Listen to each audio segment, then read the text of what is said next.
ভাই, অবশেষে ব্রাজিল আর মরক্কোর ম্যাচ হয়ে গেল। খুবই হতাশ ব্রাজিলের পারফরমেন্স দেখা। যদিও আমি আর্জেন্টিনার supporter, but still I like Latin football, Latin America style.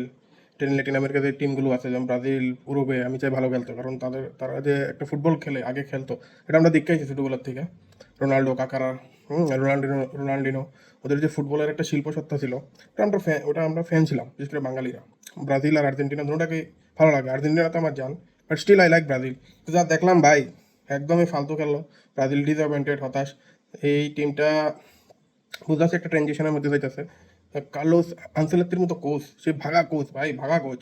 হ্যাঁ, রিয়েল মাদ্রিদের কতগুলো ট্রফি না দিছে, এবং তার যা ট্র্যাক রেকর্ড, সেও বুঝতে পারতো না যে কি কি টিম খেলাইতেছি ভাই, কারা আনো।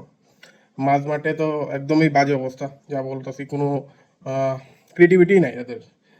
কেসিমেরো ভাই বয়স হয়ে গেছে ওনার, ঠিক আছে, এবং গুইমারেস পারতে আসলো না, রীতিমতো পারতে আসলো না।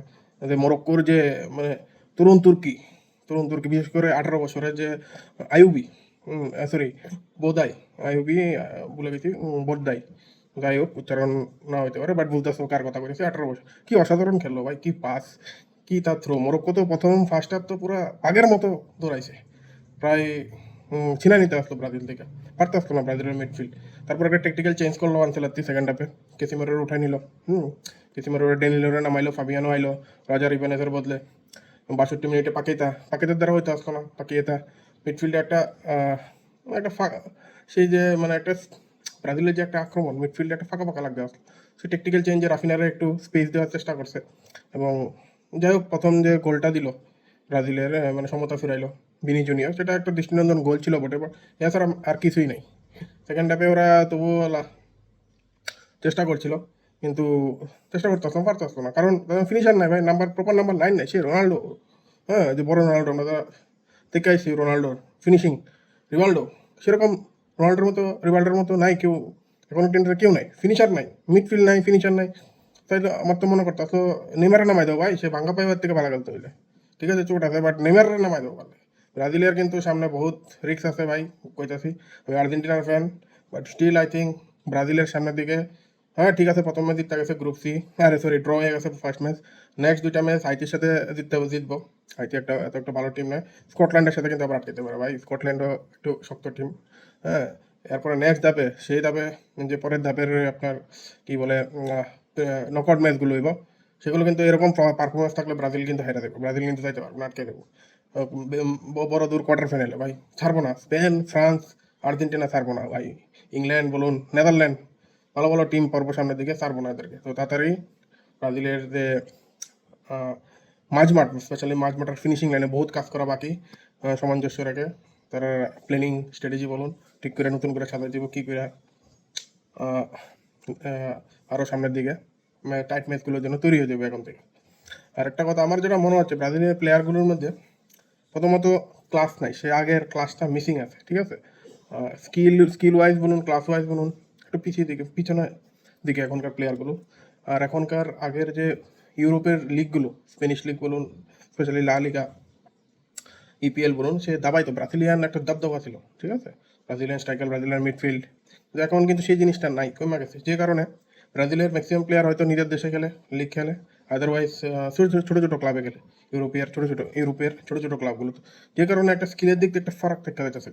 কিন্তু মরক্কো যদি সেই তুলনায় আমি দেখি, মরক্কোর এখনকার যে টিমটা ম্যাক্সিমাম, বিশেষ করে তরুণ তুর্কির টিম, ইয়ং স্টার্টেড টিম, আর এই বিশ্বকাপে কত দূর দেবো আমি জানি না, অ্যাটলিস্ট গ্রুপ লিগ তো যাইব না, গ্রুপ লিগ তো অনায়াসে পার করবো।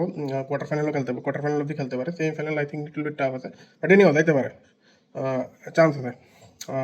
সম্ভাব্য যদি টিমের মধ্যে রাখুন, মরক্কোর কিন্তু র্যাঙ্ক বাই 7 নম্বর, আর তার মধ্যে তরুণ তুর্কি টিম। নেক্সট যে পরের বিশ্বকাপে এরা সবাই মেচুর হয়ে দেবে। যে 18 বছরের যে ছেলেটা বোধদায়, আয়ুব বোয়াদ্দায়, সে যে মেচুরিটি দেখালো, এটা ব্রাজিলের যে প্লেয়ারগুলোর মধ্যে সেটাতে অভাব ছিল, ঠিক আছে। তো সেই দিকেই বলবো, মরক্কোর কিন্তু ভাই প্রমিজিং, এই টিমটা বহুত প্রমিজিং লাগতেছে আমার। 2030-এও কিন্তু এরা কাঁপাই দিতে পারে। 2026-এ হয়তো টিমটা এখনো সেই মেচুরিটি, একটু এক্সপিরিয়েন্স ল্যাক করতেছে, কিন্তু আগামী 4 বছর পর তারা কিন্তু সেটা গ্র্যাব করে নেবে। আর ব্রাজিলের দর্শকদের, যারা ভালোবাসে ব্রাজিলের সাপোর্টার ফ্যান, তারা কিন্তু একটু হতাশ হতে পারে আজকের ম্যাচটা। যাই হোক, স্টিল আই থিঙ্ক ব্রাজিল কাটায় উঠবো। আনসেলাত্তি এবং ব্রাজিলের টিম ম্যানেজমেন্ট, টিমটারে একটু কষামাথা করে, ঠিক আছে, মিডফিল্ডারের একটু। আর এখানে যাতে রাফিনা যখন বার্সেলোনাতে খেলে, রাফিনাকে অনেক স্পেস দেওয়া হয়, সেই স্পেসটা ক্রিয়েট করতে হবে। ব্রাজিলের যখন টোটাল অ্যাটাকটা পুরোটাই বিনি জুনিয়রের উপর বেসড, ঠিক আছে। তো সেখানে রাফিনাকে আরও ইউজ করতে হবে আই থিঙ্ক, এবং প্রপার নাম্বার 9 কে কাজে লাগাতে হবে। একটা ভালো স্ট্রাইকার, ফিনিশিং দেখতে হবে। নেইমার যদি ঠিক হয়ে যায়, নেইমারকে ইউজ করতে হবে, ভালো করে ইউজ করতে পারবে। তো আই থিঙ্ক এটাই কাম্য থাকবে ব্রাজিলের ফ্যানদের, যে নেইমার তাড়াতাড়ি সুস্থ হয়ে থাক, ফিট হয়ে আবার কাপায় দেখ। যাই হোক, এটাই আমার কথা। ব্রাজিল ভাই, সাবধান হোক, প্রিপেয়ার হোক।